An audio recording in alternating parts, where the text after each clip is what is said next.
This is Nick from Spring Vapor, and I am here sitting with Elaine Keller, which is the president of CASAA, and I would like to ask you a few questions if that's okay for you. That'd be fun. Great. We are actually in Houston right now, and she is attending the SRNT conference. Okay. And so what have you learned over the last several days? Well, things are looking a little bit better than I was afraid they would be.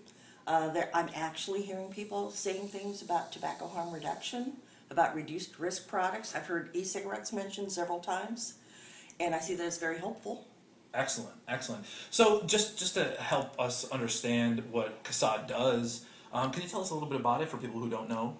Well, we were founded back in 2009, about the time that the FDA was seizing incoming shipments of products, e-cigarette products, and Smoking Everywhere filed a lawsuit against FDA asking for an injunction against the product seizures. Right.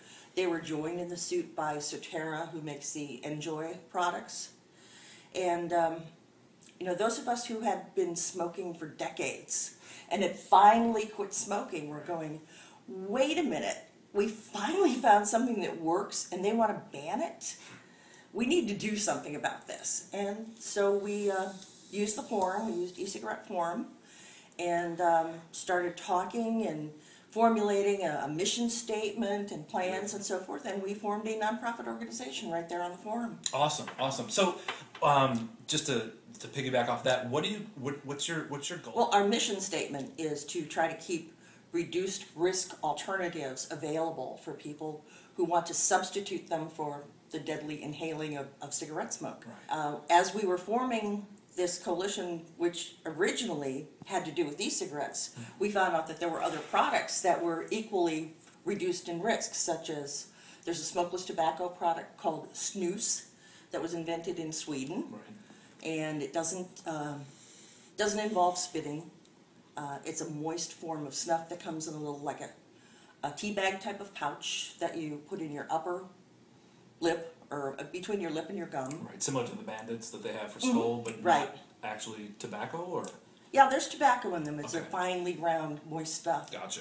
And you put it in there, and the nicotine is absorbed through the gums the same way it is with nicotine gum or nicotine Sure. lozenges.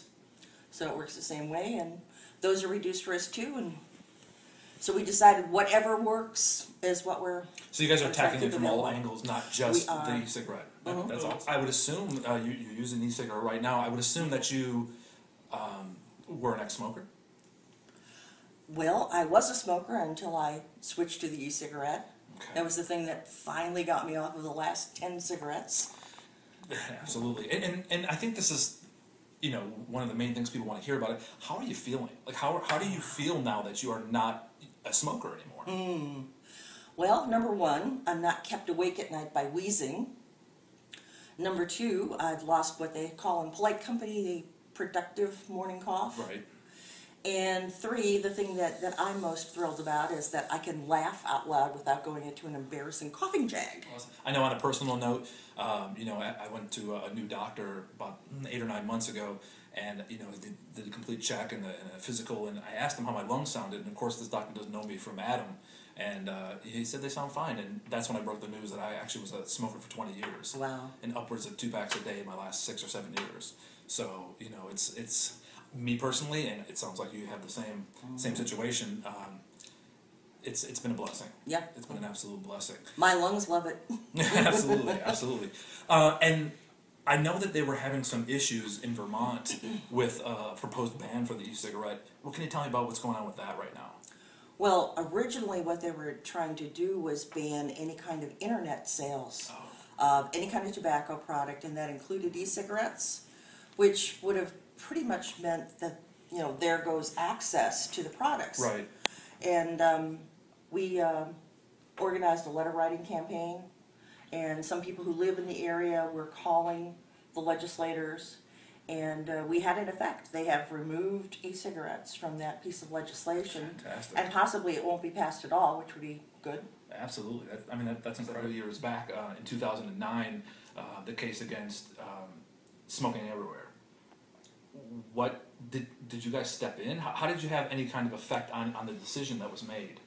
Well, one of the things that we did was we joined in with some other organizations to file an amicus brief, which is a friend of the court brief. Right.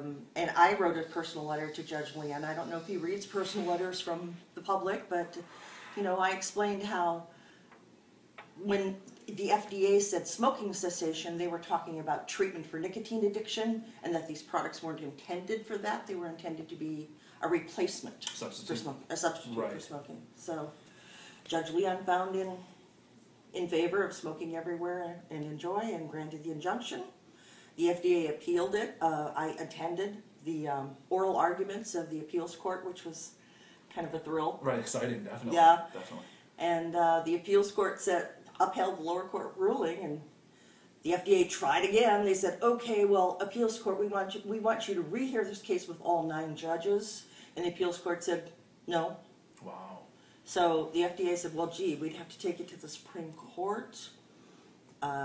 Let's just cut our losses. Do we have bigger fish to fry at the moment? Yeah, absolutely. And then as far as politics goes, you know that, of course you know, but Arnold Schwarzenegger, when he was in office, he decided that he was going to veto their attempt in California to rid the Californians of the e-cigarette, because Right. it's their choice. And that's what it really boils down to, in my eyes, and I think in amongst the, probably several million people now are using the e-cigarettes. I think so, yeah. Yeah, it's all about freedom of choice, and if you're going to insist that I use this product that we all know is going to be harmful to us, which is a cigarette, Smoking, yeah. how are you to tell us that if we want to better ourselves and better the effect of our own bodies, that you can't do that? It's kind of amazing. So tell me, as far as what you foresee in the future with the e-cigarette industry, is there really any way to stop this huge snowball that's rolling down a hill and the velocity is picking up every day? I think we've finally reached a critical mass where it's going to be impossible to totally stop the product. I think we're going to see attempts to perhaps over-regulate it, and if that kind of attempt is made, we're going to be there testifying in FDA public hearings, Right. doing petitions, letter writing campaigns, whatever it takes. Absolutely. To try to keep these effective. That sounds like a plan. And let's keep on the topic of CASAA. What can the average person do to unite with this, to agree with what's going on, to jump on board with CASAA? Well, join CASAA. Just go to our website and click the button to join the organization. We send out emailings to alert people when something's going on. We send out monthly newsletters. On our site, we have a call to action area where people can go and check and see where legislation is being proposed. And don't stop with your own local area, because any law that's being proposed in some other area is going to serve as a model for your place. Absolutely. So join in there, and even if you don't live in New York, if there's a problem in New York, write to whoever's, the powers that be. Absolutely. To try to fight these things. That's awesome. I know personally that I'm going to go ahead and do what I can to do my share, and I definitely urge everybody that's watching or anybody that's interested to go ahead and join as well. I think that the more members strong, that just tightens the link in the chain. So that's awesome. What do you see in the future? Just to wrap this up, what do you see in the future for the electronic cigarette industry?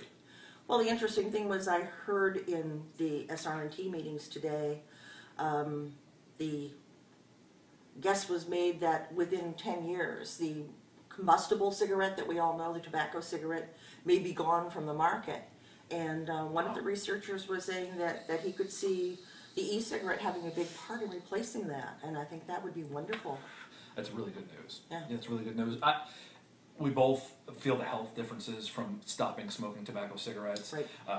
We see that the cost. The cost is a huge thing as well, and it's nice to see people get together for a worthy cause, as opposed to just every man for themselves. Where things are really starting to unify, and it makes me proud. Mm-hmm. And I think from the bottom of my heart, and I know everybody watching, that we want to give you a huge thank you for continuing the fight for us to be able to keep choosing what we do.